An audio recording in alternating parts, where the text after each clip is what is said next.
What's up, everybody? Let me get this out of my face. What's up, everybody? Welcome back to my channel. If this is your first time here, thank you for joining me. If you like what you see, please leave a thumbs up and hit that subscribe button. Check out my other movie reviews if you've seen any of those films. They are always spoiler reviews, and also if you like any short films, independent projects, I make them. Please check them out. It means a lot. I put a lot of effort. I love creating short films, writing and acting, and having people that want to be a part of it, part of my projects. But here we are, finally, my latest film review, movie spoiler review for Black Panther, Wakanda Forever. Let me say that again, it's Black Panther, Wakanda Forever. I said Wakanda Forever, and I really enjoyed it a lot. I didn't get to see it the week of that it came out, usually that Thursday. I usually go see Marvel films Thursday, or any other films. I like to see it on Thursdays, but tickets were sold out, seats were all taken, so I had to wait the next week, that Thursday, and here we are the following Tuesday, but I'm ready. And if you haven't seen it yet, which I'm pretty sure you have if you do care for the Marvel films, Black Panther Wakanda Forever was awesome. Probably, if not, is my favorite of the Phase 4 films. I don't know if it's the last film. It might be Ant-Man and the Wasp Quantumania, unless that's the start of Phase 5. But as far as my list goes for my favorite of Phase 4 films, not including the Disney Plus shows, are Black Panther Wakanda Forever, Shang-Chi and the Legend of the Ten Rings, Doctor Strange and the Multiverse of Madness, which I did really enjoy, Black Widow, which I didn't really care for as far as it coming out, but I did enjoy it, and The Eternals, which was pretty disappointing. You know, there was a lot of great things with that, but you know, it was pretty disappointing. I didn't really care for it as much. And Thor: Love and Thunder, which was disappointing. You know, you had Gordon the God Butcher and Christian Bale, and it just felt flat. I mean, you can see my review for that, but that's my list. But I wasn't disappointed with Black Panther: Wakanda Forever. There's a lot of great things within this movie. The actors are awesome. The story, you know, it's very emotional, of course, with, you know, Chadwick Boseman's passing and how they had to deal with that as actors and writers, and, you know, the director, how they had to navigate his passing, you know, in a way that honors him and doesn't exploit his passing, and just being able to create a story that, you know, it wasn't the original story, but, you know, something that would continue the franchise and, you know, the world that we've been getting since 2008's Iron Man. And or even I think the Incredible Hulk, which probably doesn't even count, but it might have been before Iron Man. But even then, we'll just say 2008's Iron Man.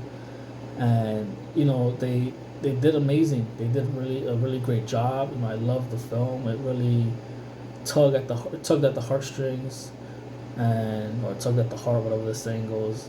But it really was an emotional movie, and they did a great job. Again, the actors are all amazing. Shout out to each and every one of them. And you know, we got Namor finally from the comics. He's Namor the Submariner for the film. He goes by Namor for obvious reasons, you know, the culture and the respect of how things will be said. And then, you know, the Queen Ramonda, Black Panther's mom, T'Challa's mom, she calls him Namor. You know, they kind of threw that in there, but it's Namor. And you know, Tenoch Huerta did an amazing job. One of the best villains that we were introduced to, or anti-hero, or if you want to say anti-villain. You know, in the comics he's very arrogant, and you know, he's just crazy in the comics. Like he's bad, he's good, he has his way of doing things. But you know, in the film he did a really great job. You know, the CGI to me was way better. Again, the acting, the story, you know, it was a pretty long film, 2 hours and 41 minutes about. You know, could they have shaved some stuff off? I don't know. I'm not the type of person that complains about time and length of films. I prefer more than little. You know, so you know, I didn't complain about the thing itself. Other than that, I think that my main gripes for the film were, and this is coming from, you know, being a writer myself, how I would write characters, or what would probably, and again, it's probably not an issue, but how I would try to avoid certain things, like, you know, what I didn't like personally, as far as, I guess, for the character, you know, you have Riri Williams, who was, you know, Ironheart. She's coming out with her own show, by the way. She created this device to find vibranium in the sea, and they find out that it's this young girl, and they want to capture her and kill her, apparently, without like a trial or anything. It's just like, we're gonna capture her and kill her, and it's just like, really no more. That's what you're going to do. You're just going to try to capture her and not even put her on trial or have her speak. This is just this young girl that's just creating something. But even then, I don't think, if I remember correctly, it was necessarily something that it wasn't like she did something out of bad intentions. It might have been stolen. I can't really remember. But I just didn't like the way they went about it. You're people that are trying to be secretive and whatnot, and don't want to be found, and being someone that had to deal with loss, and at the time of colonization, the Spanish colonization, right? The Spaniards, they show the whole thing going on there, and you would want to be better. You wouldn't want to kind of put yourself in their shoes to a degree. I don't know. I guess I just didn't feel like things were handled better. You came to Wakanda for assistance. You wanted their help. You took the queen's daughter Shuri, and of course she's gonna want her back. The same way if they took someone from your family, your tribe, you want them back, and you're gonna get upset because they stole her. Now maybe I would say he was more upset that they stole Riri Williams, but it's like they offered a suitable solution for how to handle this person without having to go the way of let's kill her, or and whatnot. So I didn't like that aspect for what what he decided and his people, his group.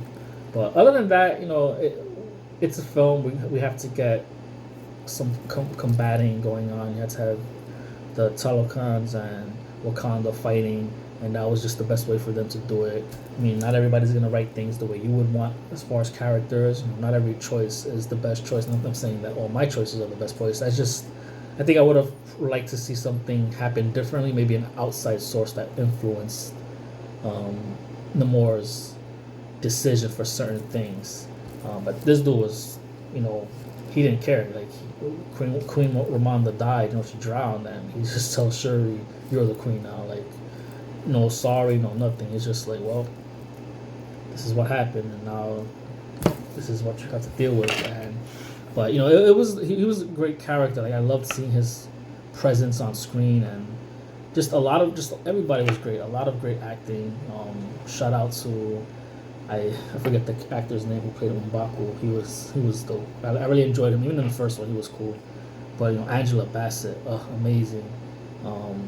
Okoye, her name escapes me. That actor, like there's got to be Oscars for this film, not just Best Picture. Like, it's time for these films to get nominated, Best Actor, Best Supporting Actors, like, or actress. This needs to be done. Like, enough with all these other films that they are pretty much similar when it comes to the drama department. But I really enjoyed it. And I'm I'm always enjoying the Marvel films. Not all of them are great, but I'm always looking forward to what's to come. And Kang is coming. The real big bad. And I knew he was coming ever since Endgame, when Tony Stark made that whole time travel thing, the Mobius strip.